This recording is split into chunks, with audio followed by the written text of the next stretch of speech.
What up, YouTube? It's BigGameCham. You know the name, the most authentic in the game. And on today's video, we'll be talking about how to win in the game of life. You see, the game of life is played above the shoulders.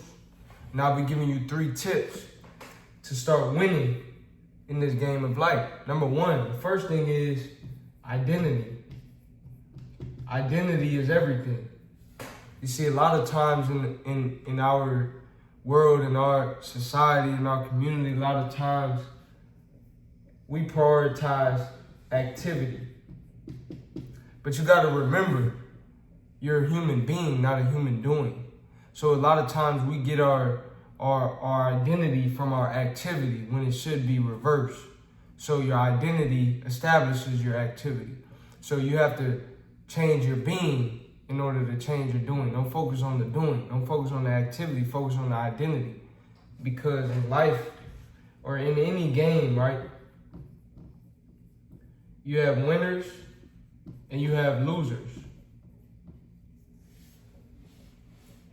Now, a winner has a winning identity and a loser has a losing identity. So if your identity is that you're a winner, that doesn't mean you won't take losses. It just means that you use those losses as lessons to help you win. So when you have an identity of a winner, that will guide you to win in life. But if you get your self-worth, your self-esteem, if you base your identity based off of your activity, then when you lose, you'll feel like a loser. And you'll only feel like a winner when you win. And the reality of life is we will have ups and downs. We will have joy and pain, sunshine and rain. And so you want to make sure your identity is strong so that you can withstand any ups and downs, any improvements in your activity or any, regression. You want to be able to retain your identity as a winner. Number 2 is your associates, right? So who you associate yourself with, your friends, your family, the people you hang around, that's just as important as your identity. So if you identify yourself as a winner, right, your identity, you're a winner, but you're hanging around losers, that's not a winning formula. So I say all the time, birds of a feather flock together. Birds of a feather flock together. You can't soar with the eagles if you're hanging with the chickens.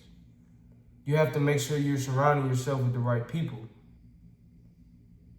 So if I'm wanting to work out, if I'm wanting to grow, if I want to get better and improve my life and achieve and accomplish and realize all my dreams, goals, and my highest aspirations, but I'm hanging around individuals who aren't interested in that self-empowerment, self-development, self-improvement, then they're only gonna pull me down. If I'm hanging around others that are miserable, what do we know about misery? Misery loves company. So others will try to make you feel miserable because they feel miserable. So you have to make sure you're hanging around people who are headed in the same direction you are. Same mentality, similar identity, right? So I'm a medical student. And in college, I was a pre-med student. But I would hang around people who are also as driven to go to medical school. And even a lot of my friends that weren't pre-med, they were still ambitious. So even though it wasn't the same ambition to go to medical school, they still had ambition in life. So you can't hang around people who are lazy, people who have lower ambition, but you have a higher level of ambition. That's not, y'all won't be in alignment. Somebody is gonna cause you to deviate from your path, and we don't want that. Same thing in a relationship. If you're getting in a relationship, you have to find somebody that's in alignment with you. Why? Because birds of a feather flock together. So if you're headed for greatness, just like I know you are if you're watching this video, then you need to make sure you're hanging around others who are striving for greatness. And if you're enjoying the video so far, like, comment, and subscribe subscribe, subscribe, subscribe. And now number 3 is your habits. Your habits are very important. When I say the game is played above the shoulders, a lot of times your habits will enable you to achieve greatness. And some tips for making good habits are making your habits easy, right? What do I mean by making your habits easy? Well, if you're trying to eat healthier, but in your refrigerator, in your house, in your room, you have a bunch of unhealthy foods, you're not making it easy to eat healthy.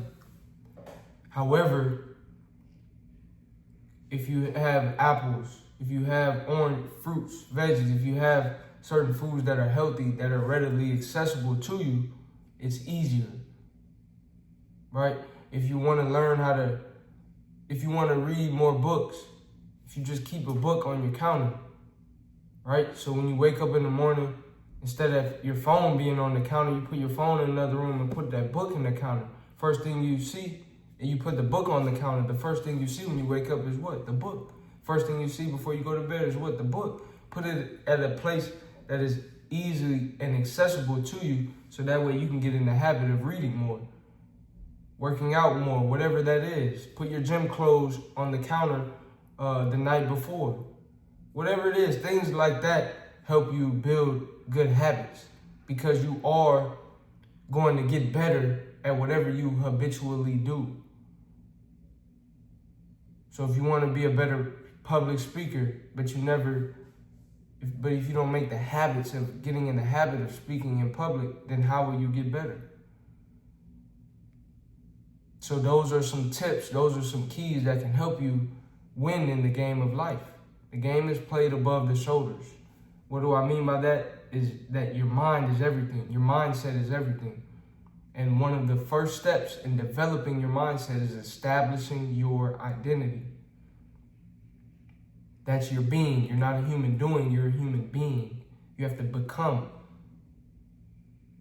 All right, so if you want to have something you've never had, you have to do something you've never done. But in order to do something you've never done, you have to become a person that you have never been yet.